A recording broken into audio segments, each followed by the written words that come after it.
Hi, my name is Samantha, and this is my geology current event.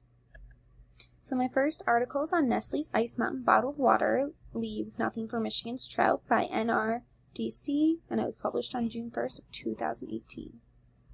So the main point is to say that the water that they're using to fill the water bottles isn't groundwater, or is groundwater, and it's not like the mountain water because it's Ice Mountain, so they're saying that they're using mountain water, but it's just groundwater in Michigan. And the thesis is that the company wants to increase the groundwater withdrawals to 400 gallons a minute, but the community citizen scientists say enough is enough. So this is a picture they had when they had a hearing at Ferris State University in Michigan.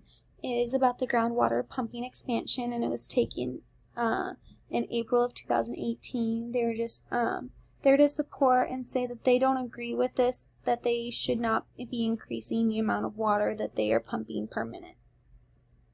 So this is a picture of the water bottles on the packaging line, and it's saying that the company has been drawing hundreds of gallons of water out of Michigan's ground every minute for more than 15 years, just to get that water and that. So they've been pumping water from Michigan's streams for over 15 years. And this picture is showing that the water isn't deep enough for the trout to swim in the streams anymore. And this is just a little excerpt from the article. So the good Lord only made so many trout streams. And as of last summer, there's no fish at all in the 2 streams that they tested.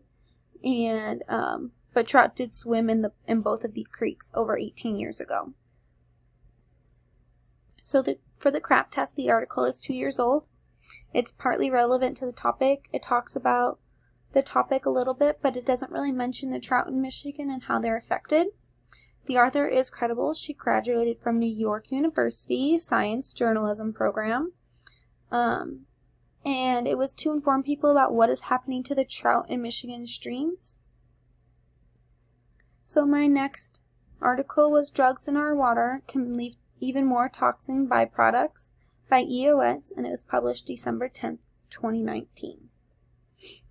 So the main point is that many different drugs are being flushed down the drains, and just not even drugs, but also other items too. And so they are getting into our water streams and causing problems and making our drinking water not safe. The chemicals in our pharmaceuticals and personal care products are quickly transformed into different compounds where they enter the environment. Their toxic effects are relevant and unknown, and that's the thesis. So this is pictures, obviously, drugs being flushed down the toilet. So drugs aren't the only things that are being flushed down the people's toilets. People are also flushing down cosmetics and hygiene products as well. And the waste ends up in the water treatment plants and landfills, and it makes its way into the water supply around the world. So not only does it get into just our drinking products here, but it goes all the way around the world. So here's a clip from my article that I picked. So it's saying that completely different chemical species, so that they can have different toxic effects than their parent compounds. And so they're just saying that different products are being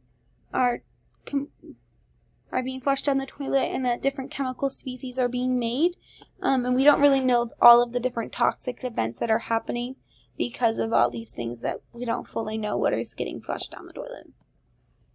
And so this is another little part of the article. So it's saying that they saw a degradation product of ibuprofen, which they are 5 to 8 times more toxic compared with ibuprofen.